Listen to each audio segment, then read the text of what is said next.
All right.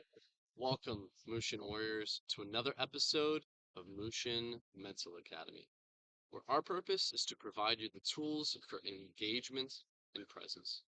Today's episode is centered on balance. So let's jump right in. Balance is the state or perspective where everything is in harmony, it's in flow. There's no friction or loss of energy occurring in this state of balance, right? So, why does it matter? Why is it important? And how can we utilize it in our lives? Well, let's go back first a little bit. So, let's talk about life and engagement itself. I feel that everything is connected. Everything is shared because there's a way for everything to interact one way or another, whether it's with me and, this bench that I'm sitting on, or with a person in China on the opposite side of the world. There are different ways that we're able to reach or engage or connect with them. And so if everything shares a connection of some sort, then I would argue that this is all one. This is all oneness. Because ultimately, if everything's connected, it's just a different location or different, space that each area or each thing is sharing. So we decide to define myself, as a human or as a person versus this bench because I'm able to get up and leave and move around and do other functions, but only because it's useful to describe as such. But in ultimate terms, all of this, everything is one. It's this shared energy that expresses itself differently in these, different areas. Now, why did I utilize this example? The reason for it is because when we come in tune with balance, we see that what balance is, it's a state of nothingness where we can be void and instead just observe and see where the yin and the yang of each situation falls and how it's represented. And by being in this balanced and harmonious state,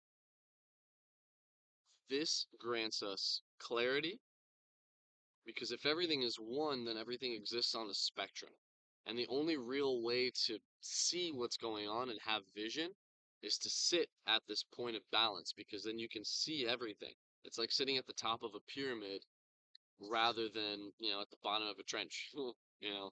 So remaining or being in this state of balance will give us the clarity to see the duality of the situation or to see, what the options are.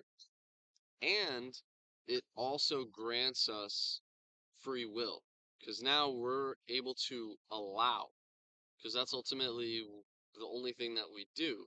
What we do is we allow. So if we're in a state where we're void, if we allow ourselves to go one way or another, that is creation. That is the beginning steps and introduction for creation. Creation is not something that we force, it's something that we allow. And the best way to find it is first by reaching these states of balance and harmony internally, and then with the world around us. Find those connections where these systems meet, and at that center point, at that meeting point, be void. And by doing that, we're able to really gain all of this free will, this opportunity to live and express ourselves. And at the same time, this balance point is a state of eternal healing, of infinity, honestly. That's how the yin and the yang functions. By having a state of balance, we're able to have regenerative cycles and we're able to have experiences that feed off of each other, right? Without balance, what happens is that eventually one end of it ends up dry, and everything ends up on the other side, just like like those like time captures. Forget how you what you would call them. But anyway, I'll leave you guys with this. I appreciate you as always. Be awesome, be beautiful, be yourselves. I'm gonna turn the camera over here now, and I'm gonna see if I can do a balance exercise. Let's see how well I fare for this one.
Let's go. All right. I appreciate you guys. I'll see you next week.